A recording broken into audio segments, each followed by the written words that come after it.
Oh, what is up, guys? It is the Combat Addict, and I am here. Welcome to the Combat Review, a subsidiary of My Mouth Does the Talking. Guys, I am so goddamn tired. You have no fucking idea. You have no idea. If only you actually knew. Because, you don't know. But if only you knew how tired I actually am. I'm so tired that I've started to just say gibberish to myself walking around my room. Just talking absolute nonsense bullshit to myself. I can't even remember the things that I was saying.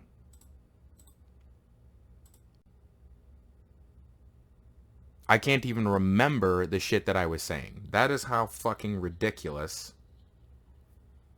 See, I can't even think words right. That is how tired I am. Not ridiculous. I'm saying ridiculous things because I'm tired. This is insane. For the last, for the last week, sleep has just been really hard. But for the last 3 days, I shit you not, I can't fall asleep before 2 a.m. And I get up at 8:30. So it's fucking insane, bro. I'm telling you, this shit is so fucked up. The only thing I can say at this point is I am so tired today right now that the chances of me not being able to fall asleep tonight are just astronomically low. And so I imagine at some point, even if I don't fall asleep tonight, at some point, I have to sleep. It has to happen. I have to sleep. At some point, it must happen, or else I will literally die. That's the most I can say.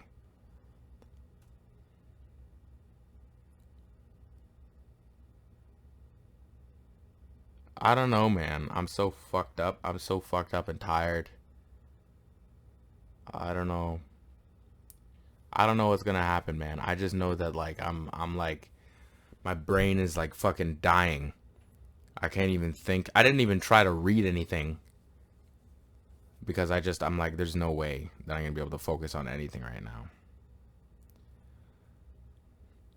Anyways, man, for those of you who are new to the podcast, the Combat Review is just an MMA show. We just talk about stuff that's going on in the UFC world. You know what I'm saying? So if you're interested in shit like that, then you should stay tuned. If you're not, then, man, I feel sorry for you. The UFC is pretty cool. Anyways, man, a whole bunch of shit has happened since the last time we had a Combat Review. People are talking about giving Max Holloway another fight with Alexander Volkonovski. People are saying, is there a possible trilogy there? Now, for those of you who don't know what's going on, Max Holloway was the featherweight champion of the UFC for a really long time. He beat one of the greatest featherweights, or actually the greatest featherweight of all time, twice. Then Alexander Volkonovski came along and ruined his day by outpointing him in a championship fight, and Alexander Volkonovski took the title. In my personal opinion, Alexander Volkonovski did win the first fight. In fact, he won every single round, in my opinion, when I watched it the first time. The second fight, it was clear to me that Max Holloway definitely won rounds 1 and 2. Maybe lost 3, but took 4 and lost 5. That's how I scored it. The judges gave it to Volkonovski, and everybody has been like, that was a fucking robbery of the worst kind, as it was a title fight. Title fight robberies are the worst. They're the worst because that is not the kind of fight that you get every year. Some people have to wait a year and a half, 2 years before they can get a title shot again. So for judges to fuck up a decision like that, it's the worst thing. Like it's almost like there is no greater sin in MMA or the UFC separate and aside from knowingly cheating or doping or something like that. Like, just in terms of like how awful it is, it's just the worst thing that can go down. Just a bad decision in a title fight. It's like, oh my God. Anyways, as a result of this, people are like, okay, well, that's bullshit. Like, should Max get a third fight? Dana White is like, he doesn't know. Like, maybe they'll have a third one. My opinion on this, look, Max is still young. And if he really is the greatest in the division, the best of all time, whatever you want to say, he's already fought this guy twice. Okay? It didn't go the way that he wanted it to, but we can't just keep running fights back because the judges fucked up or something, right? We can't just keep doing that. They already fought twice. All right? We need to give Alexander Volkonovski some time to fucking breathe. Let's be straight here. All right? He needs time to be a champion. Yes, I think he lost the fight. But guess what? He won the fight. That's it. So you need to give him the time to be a champion, I think. Just let him fucking breathe for a second. He just fought the greatest featherweight of all time twice. I mean, fuck. Right? And Max, I mean, honestly, he took his foot off the gas in the fifth round. I don't know why the fuck he did that. I think he was tired, which is weird because Max doesn't get tired. But I remember watching the fifth round and just thinking to myself, like, oh my fucking Max, what are you doing? God damn it, Max. I remember it because I honestly, when they were reading the decision out, like, let me tell you something. I knew, like, it's almost like I knew before they even announced that Alex won, that he won. I knew it. I was like, oh, fuck me. Because I knew he took 1 and 2. But I thought that Alex could have taken 3. And while I gave Max 4, I was like, look, man, if we've got some shitty judges, I can see how Alex could have taken 4. So I was thinking to myself, okay, well, you know, Max has got to kind of put his foot on the gas in this fifth round if he wants to seal the deal. Like, you can't have close rounds in a championship fight. Like, you need to conclusively win a round by getting a knockdown or dominating your opponent or something. So when he took his foot off the gas in the fifth round, I was like, it's over. It's over. It's over. I feel like judges will almost like if you are a champion or you were a champion, I feel like judges judge you harder. If you don't push the pace or ante up, it's almost like they give you less slack. You know what I mean? This is how, or not even just champions, but just like veterans in the UFC. Like, a lot of people, like Barboza, for example, have decisions go sourly for him on multiple occasions, and I honestly wonder if there's a part of that is like them giving the new guys a chance as opposed to giving Barboza, who's been here forever and who should dominate, you know what I'm saying, the win just because of whatever. I don't know if that's what they're doing. I hope that's not what they're doing, because really it's about who's the better fighter on the night, but it honestly feels like that sometimes, because sometimes it's like you watch a performance and you're just like, oh my God, this guy cannot get a break. I will say this though, Max was being, okay, if what Alexander was saying is true, that he didn't, you know, that Max didn't believe he lost the first fight and it was bullshit or whatever. Man, honestly, Max, like, I'm going to be straight with you. I thought you lost the first fight, okay? There was not much controversy there. You should have just taken the L gracefully. And there's a bit of karma here. Like, you won the second fight, but you were talking all this shit about not losing the first fight, and you gave into, like, all of this anger and negative energy. It kind of felt like, you know, you were on your game and everything like that, but I could tell, like, this was personal for you. You're like shushing everybody after rounds and shit. And honestly, man, I think that once you thought you had the fight in the bag, you just got complacent. and all that intensity sort of started to fade, and you just let the fight run away from you because you thought, okay, well, it's clear that I'm better than him. You cannot be a champion with that mindset, man. You need to be like, okay, no, I'm going to push and assume that, like, the best way to become champion is to give it everything I've got. Like, I'm going to try to put you out in this 5th round. And that's what you should have done. But you didn't do that, man. And I don't know if you were tired. Honestly, man, I would be surprised if it was that you were tired, just because you never get tired. But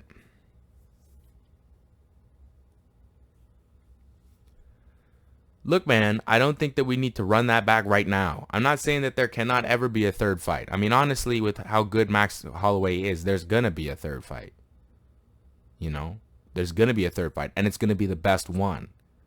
Because we're going to see an Alexander Volkonovski who has actually faced some different competition and grown as a champion by the time that Max gets back around to him. It's a shame that this trilogy is going to be marred by this decision, though, because the trilogy would have been so much better if Max won. Then it would have been 1-for-1 apiece, right? But honestly, you know, Alex needs his time to be the champion, man. He needs his time, and I think that we should back up and let him do his thing. And they should run it back in maybe a year and a half, 2 years, when Max has some more wins under his belt. If Max is really active and fights like 3 times in a year, we could even do it next year. They could fight next year. But yeah, man. Yeah, that's what I think about that. I should have started with this. I'm sorry I didn't, but Devonte Smith's sister, Darian, was shot outside of a nightclub a couple weeks ago. And I just wanted to take this moment to say, Devonte, my condolences. I'm sorry that happened. That's an awful thing that should never happen to anybody. And the fact that you're having to, you and your family are having to deal with this, it's very sad. So just wanted to just take this moment to acknowledge that happened.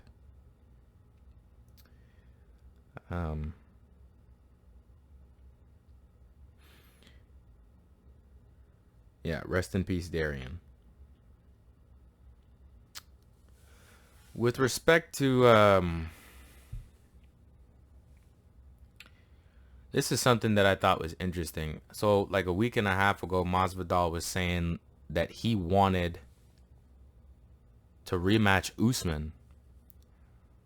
Like that's the fight he wants now. Like he wants a rematch with Usman. And he said like that it isn't about the money for him, but at the same time, this is like a smart financial decision for Usman's team because Masvidal brings numbers. And that is the strangest thing to me. It's so strange. Like, it's clear to me that Masvidal is trying to cash in. He's trying to cash in.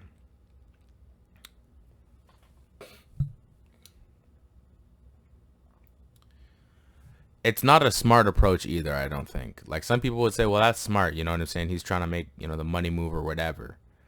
But I'm going to be honest with you.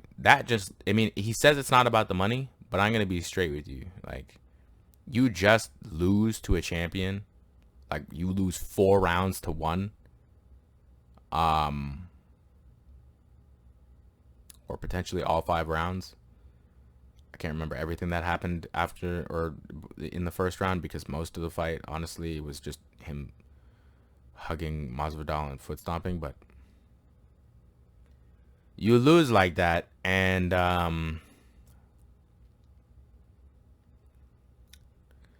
you do not have the right to a rematch right away. Like, I'm sorry, like, it doesn't really matter to me whether or not you want to say that the fight could have been different if you had implemented A, B, C, or D. You lose like that, and like, man, you don't get a title shot right away. Like, what you need to go do is go back and beat all of the contenders and then ask to fight him again. Don't immediately rematch him because it would be a smart financial decision for Usman and his team. That makes no sense to me. I don't know why Jorge even said that. And honestly, that's why I think people haven't even really been talking about that. I saw this in a story like one day out of the week, and then it was like gone. But I just wanted to address it because I was like, man,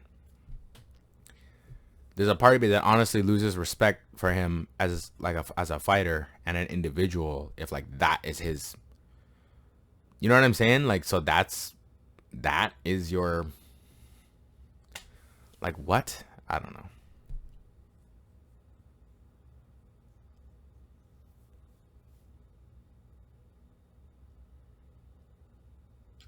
That's just like, it's just weak sauce, man. It's just weak sauce. And that's, I guess, what happens when like politics and money get into the sport. Like, it's less about, okay, well, let's be straight here with regard to title fights. Like, the person who gets the next title fight is not you, Jorge. It's Gilbert. Like, obviously, he gets the next title fight, right? That's what makes sense MMA-wise, like UFC-wise. But I guess you put the politics into it, and people need to put their kids through college or whatever, and all of a sudden, people are saying shit that doesn't make any sense because it will benefit them. I don't know, man. It kind of, I feel a kind of way about that. Like, I don't know. If you disagree, let me know. But I kind of lost a little respect for him in the sense that it's like, man, that's weak shit that you're trying right there. I see what you're trying to do. And honestly, bro, like, that's fucking weak sauce. Like, no. With that being said, though, I had a conversation with my friend last week. And he was saying that he knows that Kamaru Usman won the fight, but he shouldn't have been able to win the way that he did. I didn't get what he was saying at first, but this is essentially what he was saying. He's like, so let me get this right. You win off of foot stomps? That isn't anything. You win because of cage control? So let me get this right. You could just lay on somebody and win a fight? It's a fight. How are you winning because you're just clinging to their body? And at first I was like, okay, well, yeah, but I mean, what are we going to do, right? Like, it's clear that Kamaru Usman won the fight. He's like, no, I know he won. I'm just saying, like, we got to find a different way to like judge this because this isn't right. Nobody wants to see that. Nobody paid for this pay-per-view to watch Kamaru Usman give Jorge Masvidal a bear hug. And I said, okay, well, how about this? What if we stop counting foot strikes as significant? And what if control time is nullified if there is an absence of work? Amounting to a 10-10. How would you guys feel if rounds 2 through 5 were scored 10-10? Just a straight draw. Because I wouldn't have even thought of this until I had this conversation with my friend. And that's the interesting thing about dialogue and people. It's like we need each other to actually even be able to think. Like, you can't even think right without other people. Because he wasn't even saying that Jorge won. He just pitched the idea to me that he shouldn't have won the way that he did. And I think we have a solution here. If we do that, and these wrestlers start getting draws left, right, and center, they're going to change the way they fight. Or they're going to stop fighting. Because here's the truth. If you get a draw, there's really no claim to a title shot or to be going up in rankings. I mean, or at least at the very least, if you do go up in rankings, you're going to go up much slower. Because you didn't beat number 6, you tied with number 6. So at most, you could be 7. Right? Like if you were going to fight somebody who was the number 6 spot. It would take them much longer to actually get to titles. And then if they kept like having draws in title fights, and this is the assumption that like they win for whatever reason, right? Like, let's just say even if we implement this rule, there could be 3 rounds that were a draw, but then, you know, the wrestler wins the other 2 rounds. That's totally possible. It might just end up being that anyways.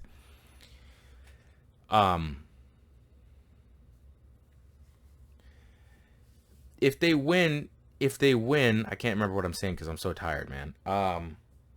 Basically what I'm trying to say is winning is going to be harder for them. And if you're the champion of draws, you can't really talk like, oh, I'm a badass, oh, I'm Kamaru Usman, I'm the scariest man alive, when everybody knows that all you do is pull draws. Now, unless wrestlers are okay with this, because there are plenty of wrestlers who are okay with, like, well, I won this fight even though I just stomped on his feet the entire time or held on to him, and I'm okay with that. There are plenty of wrestlers who are fine with that. But hopefully it will get to 1 or 2 of them, and they'll try to be more like Khabib instead of doing what they're doing. Because honestly, man, and this is like, I don't know what you're going to think of this, but I think that way of fighting, that way that Kamaru just sort of dominated Jorge like that, it's sort of, honestly, man, it's sort of cowardly. It is, because it's like, and the thing about it is, it's like, it's hard to say that because you know at the same time, like, this person is brave enough to get into a cage, but like, there's a level of there's a level of, and, you know, not to insult Kamaru Usman, but there's a level of bitch in that approach where it's like, I just don't want to get hit. You know, Khabib doesn't take people down because, oh, I just don't want to get hit. Like, he takes them down so he can fucking eat them down there. That's why. When Kamaru does it, though, it's more like, I'm just trying to win this fight, so I'm going to hold on to you for dear life. Because I know if I try to stand with you, you're going to beat me up. And it's kind of, it puts him in a tough situation, right? Because it's like, what are we asking him to do? Stand with Jorge Masvidal and get knocked out? That's ridiculous, right? Like, he's not going to do that.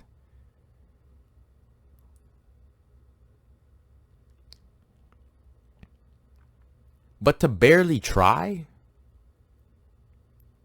To not even try, like, to be so focused on winning and not getting hit that you don't even try to like properly stand with the individual or give them a chance. I can't help but feel that there is something cowardly about it. And the thing is, it's like, I could be wrong, but I just feel it. Like, man, like, you don't even take him down or do anything with it. You don't even clinch with him on the fence and throw proper elbow strikes and beat him up for real. Like, you just hold on to him. There's something about that is just very weak.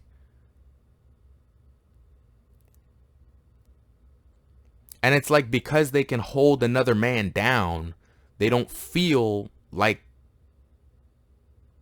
bad about it. You know what I mean? Because they're still badass in the sense that they can control somebody. But if we start to get them to just pull draws, like, oh, that was a 10, 10, 10, 10, 10, 10. You didn't win. You just didn't lose. Then I feel like we're going to force them to actually take a look at themselves and be like, okay, like, maybe I shouldn't have just jumped into this UFC thing right now, because I'm not good enough to stand with anyone. So I just like ride them the whole time, and I can't even beat them up on the ground properly. And that's the next thing. It's like, your wrestling's really not that good if you can't properly ground and pound somebody. Your jiu-jitsu's really not that good if you can take somebody down, but you can never pass their guard. And that's the next thing. It's like, I don't have a problem with you wanting to take people down. And that's my point. Like, I don't have a problem. Like, if you know you can't stand with somebody and you take them down, but you better do something with it. Like, if you don't do anything with it, then it's like, almost doubly insulting because not only are you not good on the feet, you're not good enough on the ground to get any significant work done. There's something about that that's just weak, man. It's just weak. It's just weak. It makes me, like, honestly, if I was a fighter, what it would make me want to do, and I already like wrestling. Like, I've tried wrestling classes. It's fun. But when I see stuff like that, it's like if I was a fighter, I would want to get really good at wrestling, like Justin Gaethje good at wrestling, so I could fight a wrestler like that and make them suffer. Like, that is how it makes me feel. That is how it makes me feel. Like, I would want to get really good at wrestling just so that I could break somebody who does that. And they're untouchable, right? That's the problem. Because they're so good at just holding people that it's like you can't really punish them for it. You know what I mean? Like, if somebody's like a striker, but they've got holes in their game, you can sort of punish them for that, right? They're doing work, you're doing work, and there's an exchange. But if somebody just can hold on to you, there's no way to penalize them for that shitty tactic. And I think this is the point my friend was trying to make. So, I mean, while I haven't said everything that I said just now in the most graceful manner or the way that I would like to, what I would like to advocate for is giving out 10-10s more liberally. We give out 10-8s more liberally now. We need to give out 10-10s more liberally, especially when it comes to stalling. We need to start to label rounds like that a stall round. This round was a stall. It's a 10-10. Like, just like that. Forget how many strikes were thrown because they were all insignificant, right? Forget all of that. Forget all the control time. This was a stall round. Automatic 10-10. That's what we need to do. Because I'm tired of this shit, man. I'm so tired of it. I hate seeing fights like that. Because I know that the guy who's on the ground, like, actually wants to fight, actually wants to bang, and is just being smothered by this wrestler who isn't even doing anything. And that's the thing, man. I wanted to get behind Kamaru Usman. I did. But I can't, like, because when he fights like this, like, his best fight was against Colby Covington. And guess what? Colby Covington can wrestle. So it's just like, we're never going to see a good fight from Kamaru Usman unless we get somebody in there with him who can wrestle. Basically. That's it. If you can't wrestle, it's over. It's over. You're not going to get a good fight from Kamaru Usman. If we put him in there with Conor McGregor, it's going to be the same goddamn thing. If you put him in there with Tyron Woodley, it'll be the same thing over again. And Woodley was actually a wrestler. He just wasn't as good, I guess. I don't know. If you can't tell, it's frustrating me. It frustrates me. It frustrates me, man. Anyways, bro. Man, Joe Benavidez lives a nightmare. Seriously. Joe Benavidez lives a nightmare. This man has had 4 title shots. 2 opponents in those title shots. 2 losses to each of those opponents.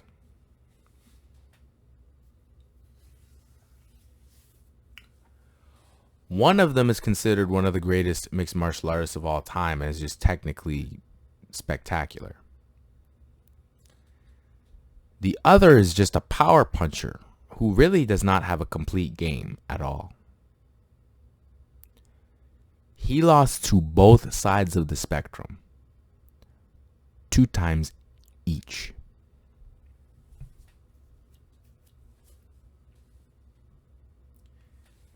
And in between those 2 men, there was another flyweight champion who was not him. And he never even got to fight. Although I'm confident if he fought him, Henry Cejudo would have eaten him. I believe that wholeheartedly. Henry Cejudo would have taken Joseph Benavidez's life from him.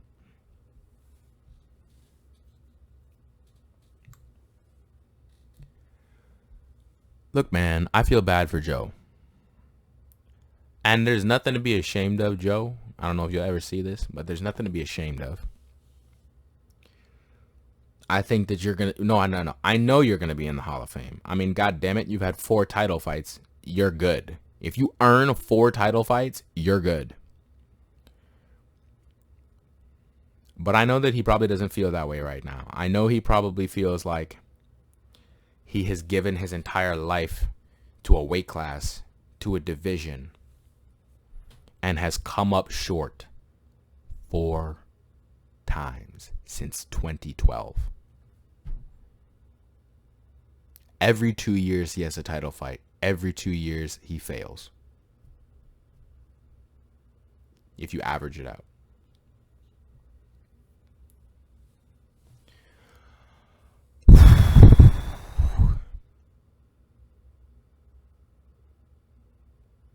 And you get knocked out and choked out and you lose in front of the woman that you love. And all of the fans online are talking about you needing to retire and making memes about Davison Figueiredo stealing your girl.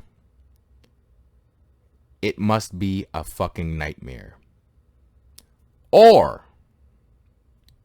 because this can also be a reaction. And I saw this in his eyes after the fight. I get the feeling that he could be so used to this feeling of defeat, of loss, so numb to this adversity that plagues his life, that he just looks at it all with sober astonishment and goes, I accept this. Because he's lived this 3 times already. Maybe not as humiliating, but he has lived this. He has lived this before.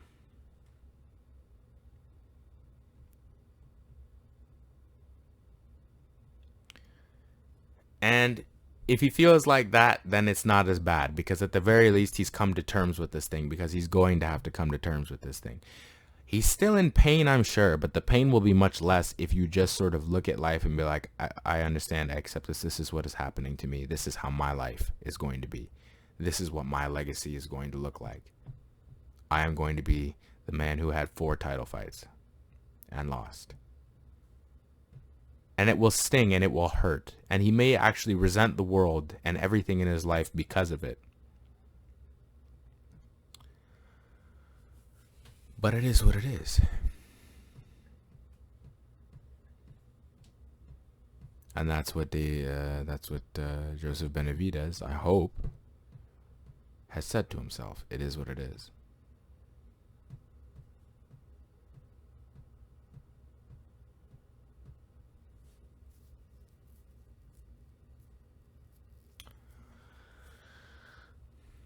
On that same card with Benavidez and Davison, 2 fights I want to talk about. Tim Means had a fight. It was very close. In the 3rd round, before her 3rd round, between rounds, his cornerman says something like, this round I want you to be boring as fuck. Just lay on top of him and win the fight.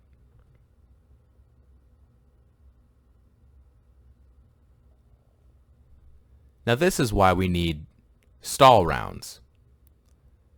Because for a cornerman to even suggest something like that is so fucking despicable to me. It's so disgusting. It's like, are you serious right now? So you're just gonna like, I don't know, man. I just feel like Are you in there to fight or not? Are you just trying to win the fight, or are you in there to fight? The fact that we don't have stall rounds, it encourages advice like that. And I never even thought that I would hear that kind of advice from a cornerman in the UFC. But that man said it. Now, Tim Means, being the gangster that he is, said that he didn't do that because, when he shot in for a takedown, he felt like he was in danger or something other like that. Honestly, I don't think that's why. I think that Tim Means didn't do that because Tim Means was fired up for that entire fight. I mean, screaming, let's go. He was having a good time. Tim Means wants to fight. He wants to scrap, okay? He doesn't want to win like that. And I salute him for that. I mean, I don't know if he feels that way. I hope he does. But if that's how he feels, I salute you, Tim Means. Because that is how you need to feel. That is how you have to feel. You cannot be going in there like, oh, well, I'm just trying to win. No, it's not just I'm trying to win. It's I'm going to win, or I'm going to win, and this is how I want to win. That's the attitude you have to have, in my opinion, if you're really going to do this and you're going to be successful, and people are going to want to watch your fights, and you yourself are going to look back on your fights and be proud of them. And also, if you're going to survive, I mean, if you go in there like I'm going to stall and your stalling tactic doesn't work, what are you going to do? Shit your fucking shorts when this guy starts kicking the fuck out of you? You need to be ready to actually bang, man. Anyways, man, maybe I'm biased, frustrated. Not my finest moments. Point is, Tim Means didn't do that. Tim Means fought the fight. Dislocated his fingers halfway through the third round, but he fought the fight and he won.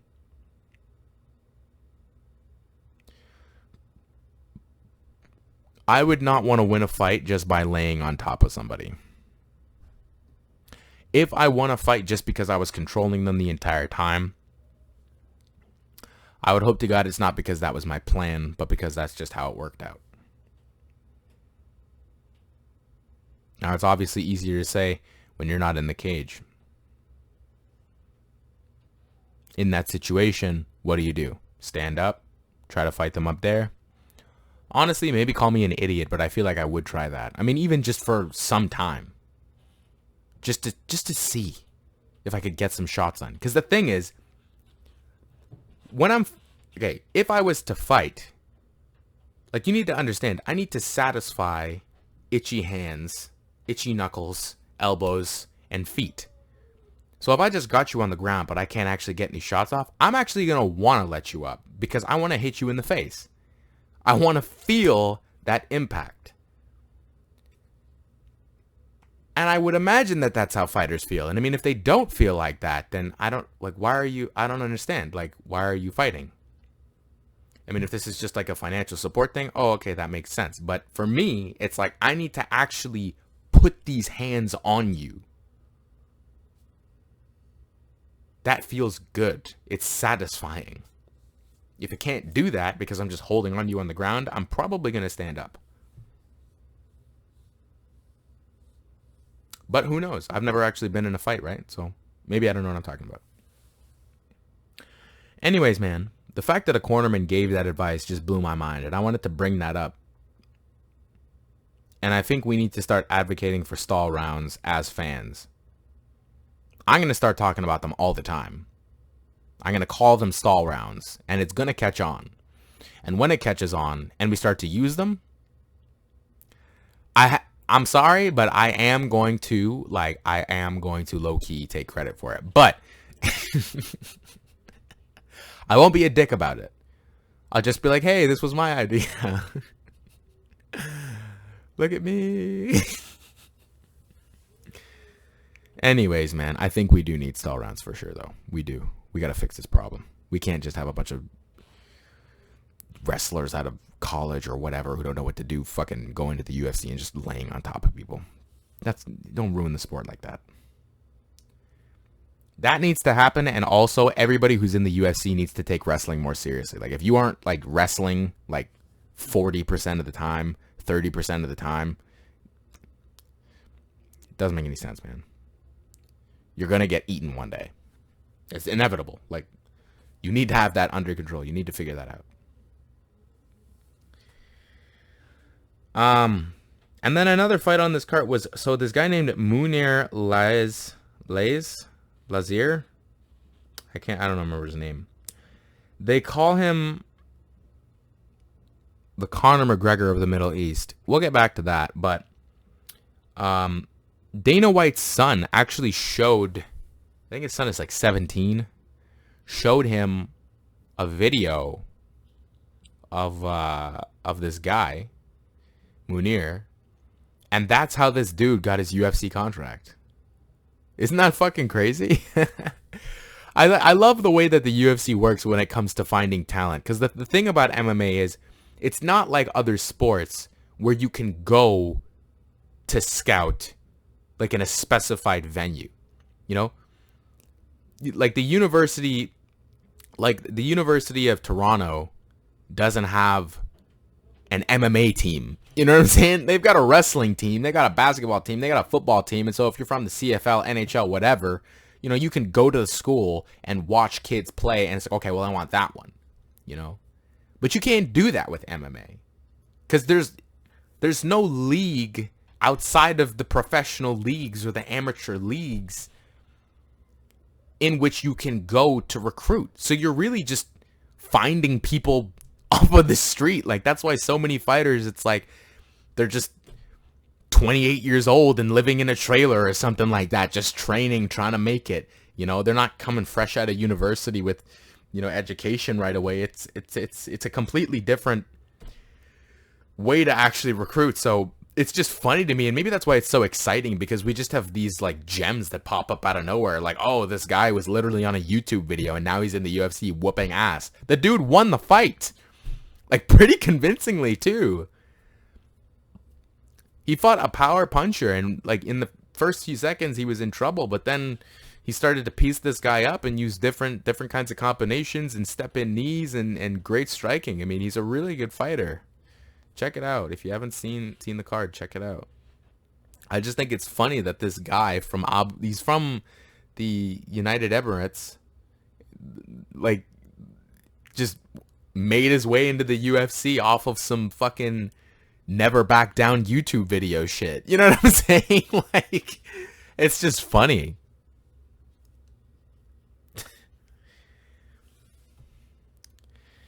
Anyways, man, I want to talk about this guy's title as the Conor McGregor of the Middle East, though.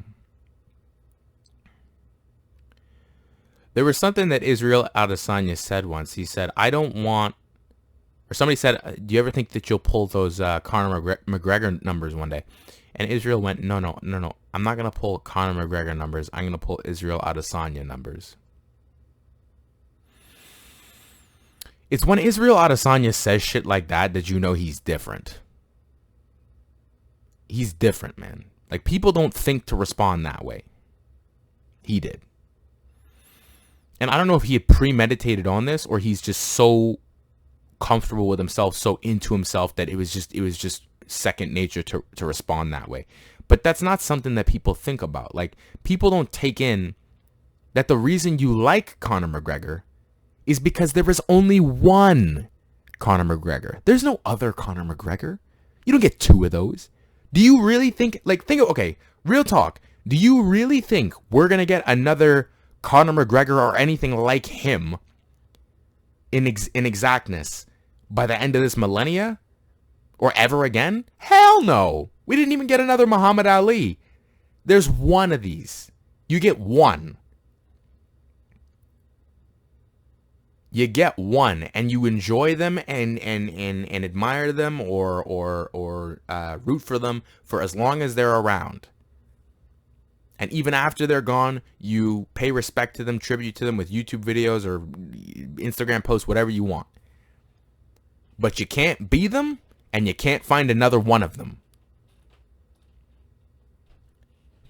And I think that because everyone is so in love with Conor McGregor and his hype that they use terms like that. Oh, the Conor McGregor of the UFC. Oh, Conor McGregor type numbers. And I think that what people need to realize, and a lot of fighters sort of fell into this trap when they tried to be more flashy and more like Conor McGregor, is that that is almost the worst thing you can do.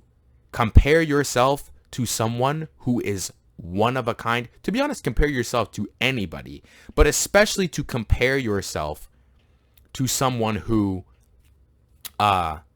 is nothing like you or that you could never be like. The best thing that you could do is to be the most you could possibly be. Israel Adesanya's best move is to be as Israel Adesanya as possible. Because the truth is, the real is always more entertaining and intriguing than the fake. Or the copy. Do you want a Gucci bag or do you want a Gucci knockoff? And a lot of people like dressing in the flashy suits and trying to be outrageous or whatever, they need to stop. I've seen fighters win fights and literally try to do the Conor McGregor like gorilla arms in the octagon, and they catch themselves and then they stop. It's honestly embarrassing. It's honestly embarrassing when you think about it. It's okay to look up to Conor McGregor, but the minute that you say, I want to be Conor McGregor, you need to know that if Conor McGregor was talking to you about this, he would be disappointed. Because Conor McGregor's advice to you would be to fucking be you and never give a fuck. Fuck everybody else. Fuck what they say. My shitty Irish accent. I am the greatest I am the greatest lightweight in the world. I'm the greatest middleweight in the world. Everyone in this game either wants to fight me or be me. Everything else is peanuts.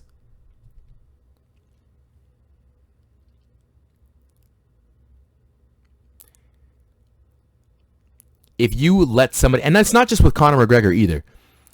If you let anybody label you, oh, you're like the this of whatever, immediately they are subordinating you to that individual. And if you take that title on, you are accepting that subordination yourself. So if there's a boxer in today's world and they go, oh, he's the Muhammad Ali of our time, automatically there's like a ceiling that's been set on you. Like, okay, well, you will never be as good as Muhammad Ali. or if you even get better than Muhammad Ali, people will just sort of be like, oh, you're just like him, sort of. But if you carve something out for yourself and you accomplish things for yourself, and there's no one that they compare you to or no title that you accept as a comparison, then you become something way cooler. You become something new and authentic that other people admire for its sake and not its relation to something else. So this guy being called the Conor McGregor of the UFC, I don't know if he likes it or not, but I'll tell you right now, if somebody had said something about that, like, if I was an athlete and somebody said something like that about me, I would pull an Israel Adesanya. I'd pull that, not because I want to be like Israel Adesanya, but because I agree with this philosophy. Be you. And fuck everybody else, bro. I don't want to be you. I love me. Fuck everybody else, bro. That's cool that you're you. You keep doing you. I'm not trying to do you. I'm doing me. So keep that in mind, man. Not even just in fighting, but in life generally. Do you. Do not look to somebody else and be like, all right, I'm going to be them. If you see something that they do and you like that, if you see an attitude that they have and you like that, that's different. You can take that attitude and do it your own way. But if you're just going to try to be another version of them, nah, that just won't work.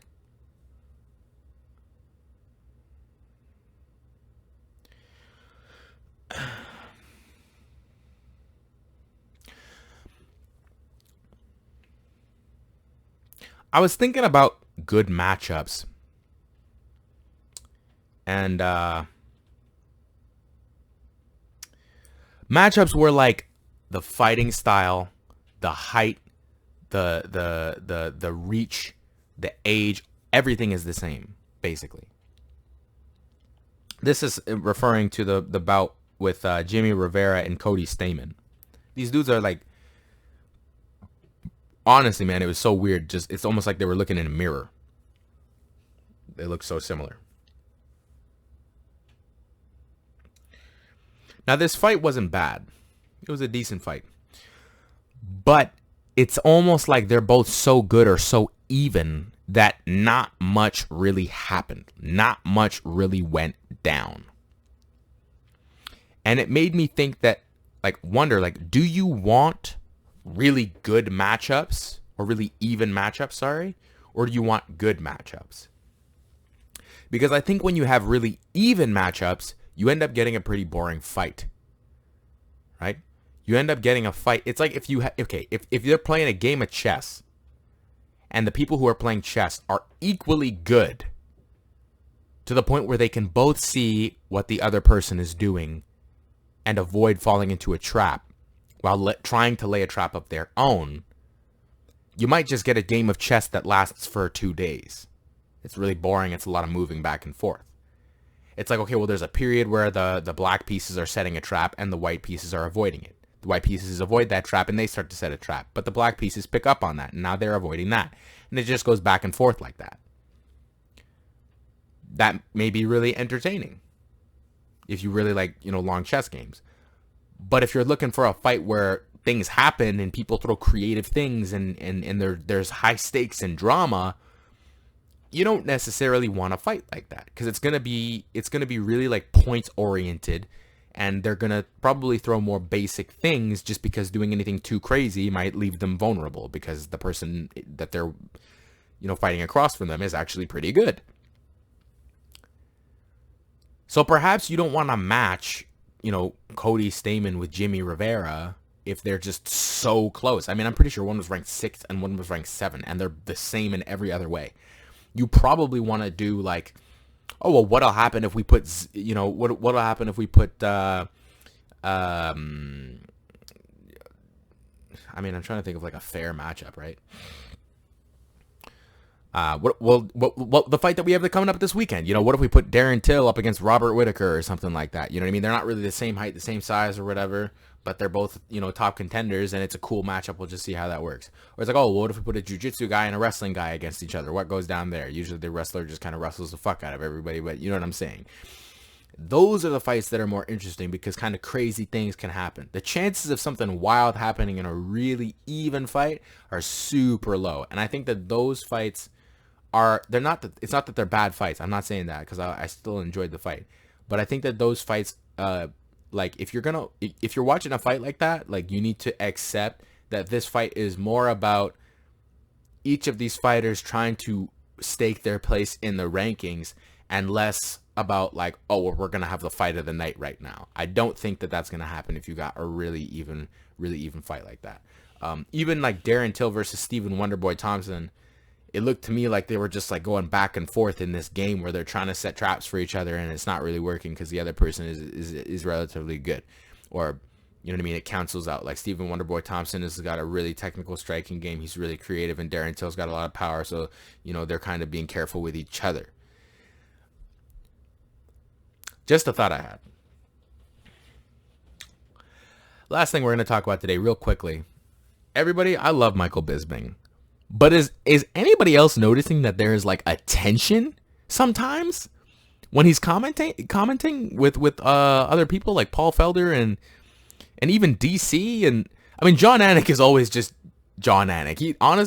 John Anik is like he's like the OG. He just doesn't, like, you can't, John Anik just always knows what to say. Like, I know why they pay this man, because he always knows what to say, just how to say it.